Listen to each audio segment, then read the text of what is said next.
What's up, guys, and welcome to another episode of the Powerhouse Mentality Podcast. I am your host. I am Caitlin Kenneth Smith, and today we are doing a solo episode. Originally, I was going to do this as a Q&A, but to be frank, I didn't get any really good questions on the Q&A that I put on my Instagram at 1 a.m, so we're going to go with questions that I constantly get asked, and this isn't me just being an influencer and saying, well, I get asked this all the time, so I decided to make a video about it.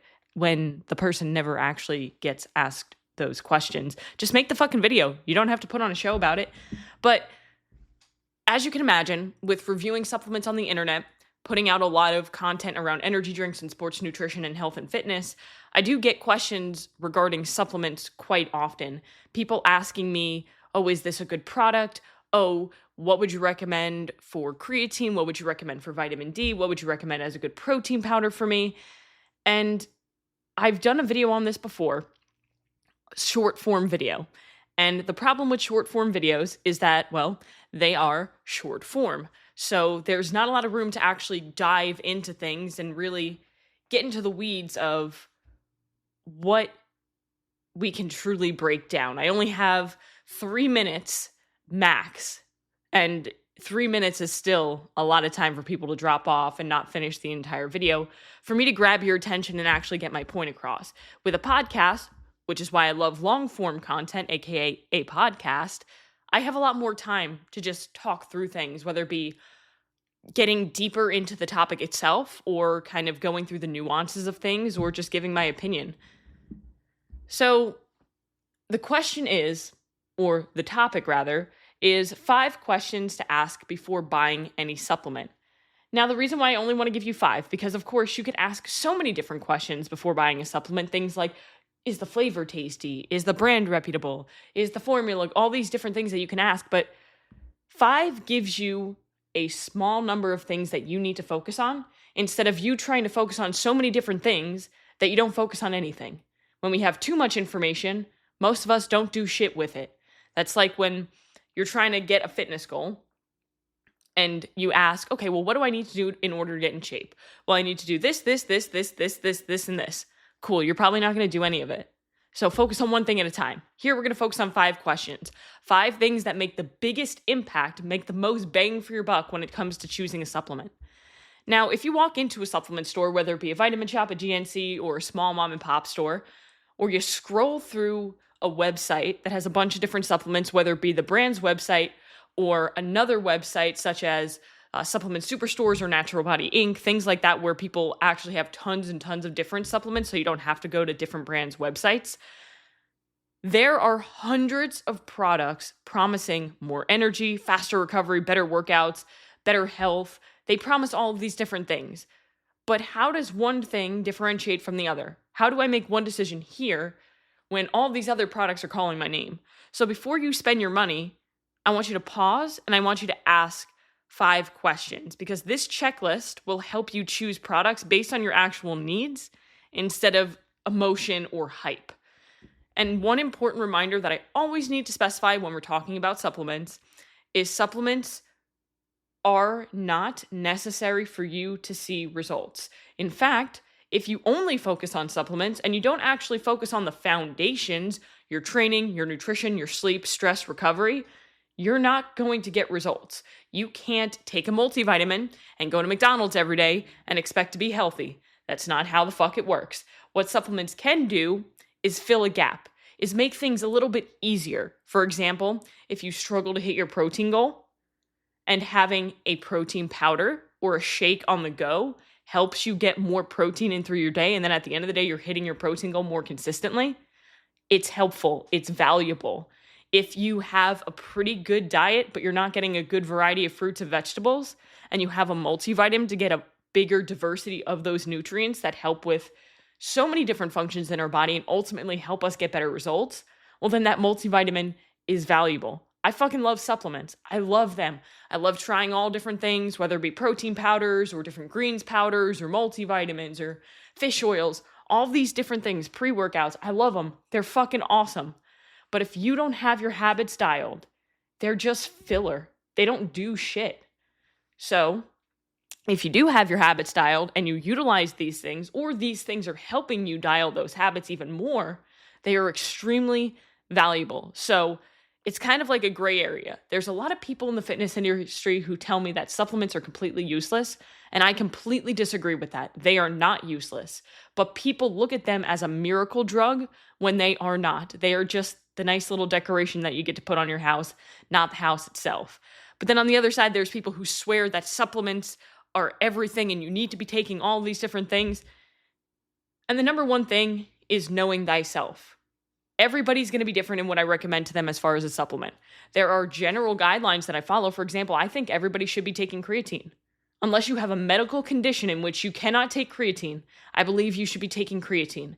Whether you work out, whether you don't work out, well, you should be working out.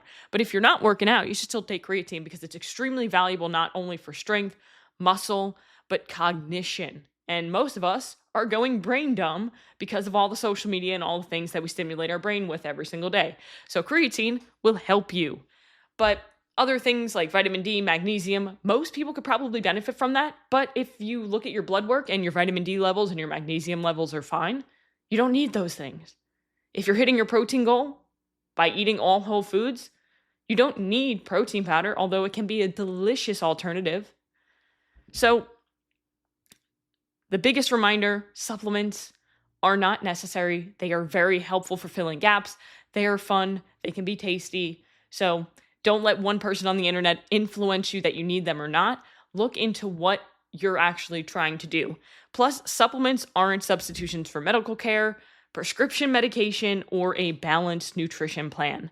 So if you take medication or you have a health condition, you're pregnant, you're nursing, you're preparing for surgery, please speak with a qualified healthcare professional before starting one. That is something that I legally need to say, and that's terrifying that I need to say that. But here we are. Welcome to the industry. Now, question number 1, what specific goal am I trying to accomplish? Don't begin with the product, begin with your goal. If I'm trying to gain muscle, it's going to look very different from somebody who's trying to lose body fat. Am I trying to increase my energy around training? Am I trying to consume enough daily protein? Am I trying to improve my exercise recovery? Am I trying to address a nutritional deficiency? Or am I just trying to support a general wellness routine? I don't want you to think, I just want to be healthier, because getting healthier is the most annoying goal I've ever been taught as a coach and trainer. I've been a coach since I was 18, and I am 30, almost 2. Holy Jesus. I'm 32. So I've been in this industry for quite some time. Even before that, I was dabbling in things. But whenever a client would say, oh, I just want to be healthier, I almost wanted to reach across the table, slap them silly. Because what does healthier mean? It means something different for every single individual. So if you're asking, okay, I just want to be healthier. Cool. Well, what does that mean? Just keep asking why, or what, how, all these different things. I want you to get as specific and granular as possible with your goal, because when you have a specific goal, it makes it easier to determine whether you need a supplement or not. So before buying, complete this sentence. I'm considering buying this product because I want to blank. What the hell do you want to do? You have to know the destination before you start mapping out the directions. Because if you start mapping out the directions without the destination, how the hell do you know where the directions are? Right? You don't know what you're doing. So if you can't fill in that blank clearly, don't purchase anything yet. I want you to really figure out what are your goals. And when it comes to what are your goals, I want you to always focus on, okay, well, what does that person, the person who has accomplished that goal, the ideal version of myself, what does that person do on a daily basis? What are their habits, right? If I want to lose 50 pounds, what is the person that's 50 pounds lighter than me? What are their habits? Well, they're probably working out. They're probably hitting their step goal. They're probably drinking adequate water, getting enough sleep, hitting their daily protein intake. Then we can backtrack from there. Cool. Well, right now I'm not hitting my daily protein intake. Well, why am I not? Am I just not trying? Do I not know what my daily protein intake is? Am I not cooking enough food? Like, what are the reasons why? And even if you can't do it through whole food alone, cool. If you throw in 1 protein shake a day, 1 scoop of protein powder is generally 25 grams of protein. That's an additional 25 grams that you weren't already getting. If you double it up throughout the day, you get 50 additional grams. That will be life-changing for most people. So protein powder is extremely beneficial, but whole food is always king because whole food is going to come with more nutrients. It's going to be more satiating. But at the end of the day, the most important thing is you hitting that goal and building the habit of hitting that goal. Once you build the habit of hitting that goal, then you can kind of play around with things and say, well, you know what? I don't actually need both scoops of that protein powder. I can just add more chicken breast or more egg whites at that meal, and then I hit my protein goal without the protein powder. But at the end of the day, what matters most when it comes to this, and this is the number one question for a reason, what specific goal are you trying to accomplish? What goal are you trying to support? Number two, are the ingredients on the label actually dosed to work? I don't care how many ingredients are on the label. That does not matter to me. In the supplement industry, it's a little less now than it was maybe 10 years ago when I first started in the industry. But there was this thing and it's called pixie dusting. And generally what that means is that a company puts an ingredient in the product just so that somebody can look at the label and say, ooh, this has that ingredient. That's good. Let me buy it. Versus, oh, this has that ingredient, but it's actually not dosed appropriately, so it's not going to do shit for me. Kind of like one ingredient that a lot of people are recognize is creatine, right? So 5 grams of creatine monohydrate is the gold standard, is the dose that most people should be taking. You can go above, you can go below. If you go below, I wouldn't recommend it. But people see creatine on a label of, say, a pre-workout, and they say, oh, cool, this has creatine in it. I've heard that's good. Cool. But it only has 1 gram. So you're paying for the ingredient, but it doesn't have the appropriate dose. So now it's literally you're just taking it and it's not doing much of anything for you. So it's important to understand that if you're just a general person and you're not obsessed with supplements and into the nitty-gritty and the science and everything behind it, you might not know what the dose of every ingredient is. So some formulas are going to include popular ingredients just so that the names can appear on the label, even when the amounts might not reflect the quantities used in relevant research or common evidence-based practice, kind of like the creatine example that I gave. So I want you to kind of ask a couple follow-up questions to this. How much of each ingredient is included in a serving? So same example, you're seeing that creatine. Is it 5 grams? Is it 1 gram? Is it 2 grams? Is it clearly disclosed? And that's probably the most important thing that I want you to take away from this segment or this point, this question is, are they being transparent with what's actually in the ingredient? Or are they just giving me a proprietary blend, which is just a mixture of different ingredients that they named something clever, and not telling me how much of each ingredient is in the label? An example of this would be, I'm trying to think of a specific product. There was one that I covered a very long time ago on my Instagram. It was something from Extreme Labs Insane Pre-Workout, which already sounds ridiculous already. But they had a proprietary blend and they called it the Psycho Matrix or something of that nature. Something, again, very ridiculous.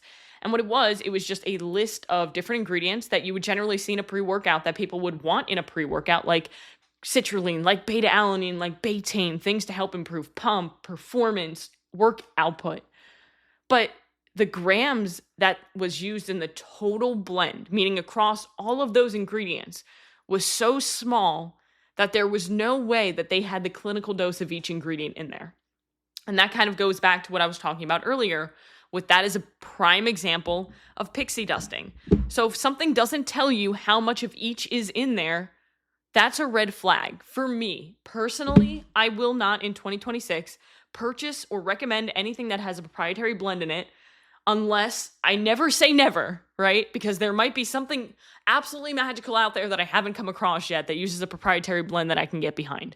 But as of right now, as I'm sitting here on August 27, 2026, there is no proprietary blend product that I can think of that I would recommend because I want transparency. And I think consumers, yourself, are getting to the point where you want trust more than anything, because in a world where we don't know who we can trust at this point, and the supplement industry unfortunately does get a bad rap for having untrustworthy products because there are some assholes out there, but there are so many absolutely incredible brands out there who give us full transparency, who make incredible products, who actually care about you. So if something isn't disclosed, you need to ask yourself, well, why? Why wouldn't they tell me what's in here? And that should be a red flag. Is the serving size realistic? if something is, I'll give an example of like a fish oil. If the serving size of your fish oil is 5 or 6 tablets, are you fucking gonna take those? Probably not. So maybe you should look for a different fish oil. And then asking yourself, would I need to take multiple servings in order to reach what I need? Again, if you need to take multiple servings of something throughout the day, the cost at that point probably isn't even worth it. But I want you to understand that an effective number isn't automatically appropriate for every person. So if you're a smaller individual, if you're a larger individual, if you get in more nutrients throughout your diet, if you're on medications, different things, this could change. But I don't want you to overcomplicate this. And this is one of the biggest reasons why when you first get into supplements, I highly recommend you go and find a reputable supplement store to actually help you understand this process and help you to compare different products. For me, when I first got into supplements, I was, when I really got into it, I was in college when I really started to dive deep. So when I was like 18, 19, I was going to college in Brooklyn in St. Francis College. And I remember there was a vitamin shop on the corner. And I would always go in there and I would look at it was a small vitamin shop because it's in the middle of fucking Brooklyn. But I would always look around and I had absolutely no idea kind of what I was looking for. And unfortunately, the people that were there weren't very helpful. And that's not taking a shot at Vitamin Shop because I love Vitamin Shop. I go to Vitamin Shop all the time and I generally find great people there now. But at that location back then, I had no help. So what I would do is on the weekends when I was home, because I lived in Rockaway Beach, New York, I would go to Natural Body Inc. And that's in Ozone Park. That's one of their locations. They have a ton of different locations around New York. But Ozone Park was like 25 minutes away from my house. And I would go out there with my mom. And I would actually go in there and ask questions because they would ask me questions. They actually cared about me making the best decision for what I needed, for where I was at, or for what goals I was trying to accomplish. And if I was torn between a couple of different products, they would help me understand, well, how much of this actually matters? Like what ingredient is in here that I actually want the dose of? So going and finding a reputable supplement store or reputable people that you can learn from. And today we have online, right? So you can probably go and follow these pages. Like Natural Body has an Instagram. Go follow them. They're fantastic, right? Myself, I don't want to toot my own horn, but I put out really good content because I want you guys to get value from it and learn from it. Myself, Price Plow, Natural Body, those are people that you can follow to get good information from, to truly understand, okay, well, what doses should I be looking for in certain products? Or what product is good versus what maybe isn't as good. But again, if you are in New York, go to a Natural Body because they will help you through this process so you can learn more about supplements and actually learn what makes sense for you and what doesn't make sense and what ingredients should be there and what don't really matter. And they also do have an online store where you can get so many different supplements. That's generally where I will do most of my supplement shopping because I don't have to go to Ghost's website and then Muscle Sports website and then First Form's website. I can get everything done in one place. And then they also do free shipping, which is very rare now. Like if you order, I think it's over $49. For most brands now, you have to order like $200 worth of shit in order to get free shipping. But again, find a place who you can have people that you just trust. Again, online or in real life. Number 3, and this one is huge. Does the formula match what it claims to do? There is so much bullshit out online.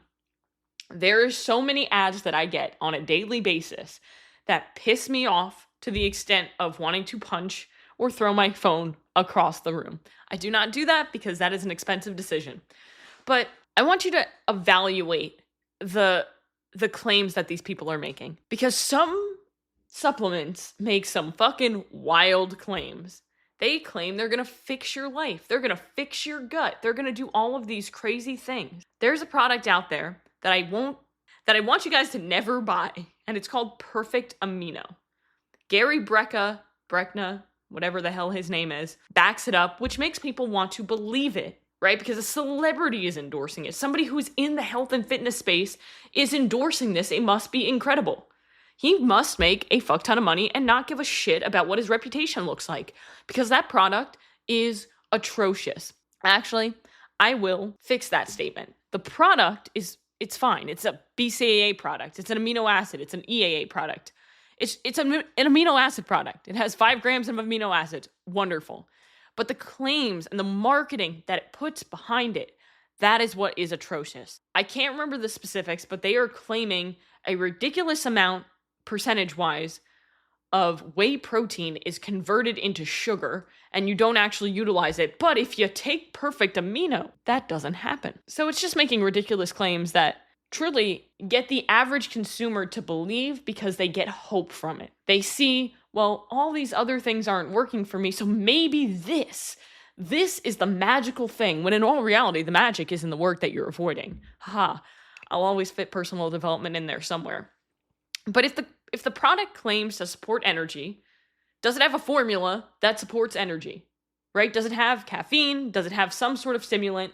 Does it have something in there that's going to get you hype? If the product claims hydration, does it have any sort of electrolytes? Does it have taurine? Does it have anything that's going to help hydrate you? If it's marketed for recovery, does the formula support that goal? And if the claim sounds too good to be true, it probably is. So I want you to look at, and we'll get into this in the next question or in the following question, is fuck the marketing. Focus on, again, what are your goals from taking a supplement? Does this sound too good to be true? And let me look into this. Is this real? This day and age, you could shoot me a message. You could shoot ChatGPT a message, and ChatGPT will tell you straight. ChatGPT will say, well, I can't find any evidence that this is actually real. Cool. You know it's bullshit. I'll promise you that there is no supplement company, there is no person out there right now who's doing something so unbelievable that it's going to blow your mind when you hear it. There are some cool innovations being done with certain ingredient companies like NMB Nutrition and New Live Science. But at the end of the day, the basics are what's working, right? You got your creatine, you got your protein, you got your omega-3s, you got your multivitamins, things like that. You can do different formulas. You can make different flavors to get people going. But if a product is trying to claim so many benefits, but the real purpose almost becomes unclear, it's a red flag. If you're confused, it's a red flag. If you feel scared leaving a piece of content because of what somebody was explaining to you, you should probably run away. Number 4, does every ingredient have a job and a purpose? And that kind of goes off of number 2 a little bit, but in a different way. I really don't look at a product and say, oh, cool, I love that this ingredient is in here. I ask, well, what is the job or what is the purpose of this ingredient? Especially with a pre-workout, because there are so many different pre-workouts out there, and people try to find, oh, what's the best pre-workout? First of all, the best pre-workout is going to be different from me than it is for you. So remember that always. But more ingredients don't automatically create a better supplement. Every ingredient should earn its place by contributing to the formula and contributing to the purpose of the formula. Otherwise, it just might make things confusing. It might add more cost, or it's most likely just marketing to appeal to you better without really adding meaningful value for your goal. So for every ingredient that's in here, just ask yourself, like, what is it supposed to do? Like, why is it here? If I'm looking at a pre-workout, okay, cool. Citrulline, it's going to help me get a pump. I want that for my workouts. Beta-alanine, it's going to make me tingle, yes, but it's going to help with muscular endurance. Cool, I want that for my workouts. Betaine anhydrous, great, it's going to help with power output. I want that for my workouts. Creatine, cool, it's going to help with ATP, with energy conversion. Cool, I want that for my workouts. Maybe it has fiber in there. Like, I definitely don't want that for my workout. I don't want to be crapping my brains out during my workout. Obviously, that's an extreme example, but I think you start to get a point. So if something has a purpose, awesome. If it doesn't and it's just there to make the label look prettier, then maybe don't buy it because you probably don't need it. And the final question, number 5, am I paying for quality or am I paying for marketing? So the final test is, if this container had a blank label, would I still buy what's inside? Like, if it was only the supplement facts panel on the back, there was no color, there was no marketing, there was no brand name, would you still buy what's inside based on the ingredients alone? Now, the caveat to this is that there are reputable brands out there who have built a reputation through putting out fantastic products, through having transparency, that you are more drawn to because you trust them. First Form is a great example of this. Ghost is a very good example of this, where they've built their entire reputation off of culture, off of trust, off of transparency. So I know when I see something that has Ghost's name on it, I'm more drawn to it because I know that they've earned my trust in the past through all of the incredible products that they've put out. And even when they put out a product that they're not 100% satisfied with, they bring it back to the drawing board and re-innovate it and put it back out even better. So ignore the colors, ignore the celebrity endorsements. Truly, the way that I look at it almost is if the more popular a celebrity is, the worse the product probably is. There are a lot of brands, Ghost, for example, using influencers. That's different from using a celebrity. An influencer, depending on who it is out there doing the work, has built this journey, done this thing. But if a supplement company is using fucking Kim Kardashian to endorse their product, first of all, that makes absolutely no sense. But they're just using it because she has a lot of reach. They're not using her because, ooh, this is a great product, we want to push it to more people. The product needs to speak for itself. Celebrity endorsements usually mean a red flag, but obviously there are examples of where it doesn't. Bum is doing a really good job with using celebrities to do collaborations with their energy drinks, and I fucking love their formula. I love their branding. I love everything about Bum and what they're trying to do. They've created an incredible product, and now they're using a celebrity like Ella Langley to promote their product by doing a collaboration with her, and that peaches and honey flavor is chef's kiss delicious. But back to the point is a celebrity endorsement, 1 million followers on social media, it's meaningless if the product doesn't live up to the hype. So take away all of that and look only at the formula, the amount per serving, the quality of the product, the testing behind it, the price. Would the formula still impress me without the branding? Am I paying for better ingredients or am I paying for better advertisement? Because a marketing budget doesn't reflect on how good the quality of the product is. Good branding isn't a problem, but branding should communicate the quality of a product, not substitute for it. So, a quick checklist to round all these up. I wanted to get you in and out in 30 minutes so you guys can actually utilize this information instead of just listening to me talk for a long period of time. But before you purchase any supplement, ask, what is my goal? Is every ingredient dosed to work? Does the formula match what it claims to do? Does every ingredient have a purpose, have a job? And if the label were blank, would I still buy it? I promise that figuring out what supplement works for you isn't as complicated as it might seem. Just again, focus on these 5 things, and really, it does help to find somebody that you can trust, whether it be a supplement store like Natural Body, or whether it be somebody on social media like myself, like Price Plow, where we can actually help you navigate the bullshit of the industry, because there is a lot of it, but there's also a lot of incredible brands doing incredible things out there who can help you reach your goals. So, as always, guys, go out today and do one thing that's going to take you one step closer to where you want to be.